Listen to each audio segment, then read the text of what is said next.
ফেব্রুয়ারিতে ত্রয়োদশ জাতীয় সংসদ নির্বাচন। সারা দেশ প্রস্তুত হচ্ছে একটি অবাধ, সুষ্ঠু ও গ্রহণযোগ্য নির্বাচনের জন্য। কি ভাবছেন সাধারণ মানুষ থেকে শুরু করে আগামীর জনপ্রতিনিধিরা, সে কথা জানাতে ডিবিসি নিউজের ইলেকশন এক্সপ্রেস ছুটে যাচ্ছে সব সংসদীয় আসনে। বুধবার সারাদিন ছিল সংসদীয় আসন 200 ও 201-এ, অর্থাৎ নরসিংদী 2 এবং নরসিংদী 3-এ। প্রিয় দর্শক, স্বাগত সিএসআরএম ডিবিসি ইলেকশন এক্সপ্রেসে। আমরা গত 1-1.5 বছর এখানে কাজ করেছি এবং আমাদেরকে ভোট দেওয়ার প্রধান কারণটা হচ্ছে যে পলাশের মানুষ একটা পরিবর্তন চাচ্ছে, নতুন নেতৃত্ব চাচ্ছে। এর পাশাপাশি গত 1-1.5 বছর যাবৎ এখানে যে ধরনের অন্যায় হয়েছে, পলাশের যে রাজনৈতিক বাস্তবতা, চাঁদাবাজি, খুন খারাপি, আইনশৃঙ্খলা পরিস্থিতির অবনতি এবং রাজনৈতিক হানাহানির যে পরিবেশটা আছে, এটা মানুষ পরিবর্তন চায় এবং তারা 5 আগস্টের পরে এই ধরনের পরিস্থিতি হবে এটা তারা ভাবতে পারে নাই, কিন্তু এটাই হচ্ছে এখানে।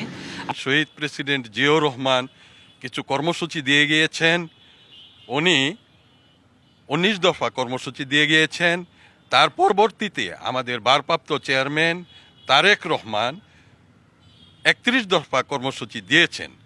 তাই এই 31 দফা কর্মসূচি কীভাবে বাস্তবায়ন হবে, আমাদের নেতা ডক্টর আব্দুল মঈন খান ইতিমধ্যেই আমাদেরকে নির্দেশনা দিয়েছেন। ডক্টর মঈন খান একজন পরিচ্ছন্ন রাজনীতিবিদ। ডক্টর আব্দুল মঈন খান পলাশের উন্নয়নের রূপকার। ডক্টর আব্দুল মঈন খান একজন সাদা পরিচ্ছন্ন মনের মানুষ বিধায় উনি ওনার নির্বাচনী এলাকায় আমরা যারা সকল নেতাকর্মী এখানে উপস্থিত হয়েছি, আমাদের প্রত্যেকটি নেতাকর্মীকে নির্দেশ দেওয়া আছে যে পলাশে কোনো প্রকার অন্যায় অবিচার চলতে পারে না। জাতীয় মানের কোনো শিক্ষা প্রতিষ্ঠান এখানে নেই, বড় প্রতিষ্ঠান নেই, বিশ্ববিদ্যালয় নেই, মেডিকেল কলেজ নেই, ইঞ্জিনিয়ারিং কলেজ নেই, হাসপাতাল, বড় ধরনের হাসপাতাল নেই।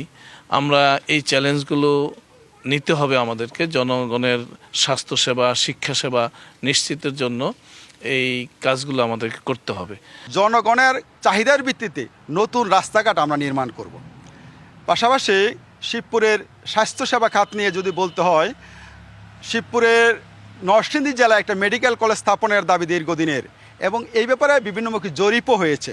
আমাদের শিবপুরের ইটাখোলাটা এটা নরসিংদী জেলার 4টা থানার একটা মধ্যবর্তী স্থল। এই শিবপুরে যেন মেডিকেল কলেজটা স্থাপিত হয়, এই ব্যাপারে আমরা আমাদের সর্বোচ্চ চেষ্টা করবো ইনশাআল্লাহ।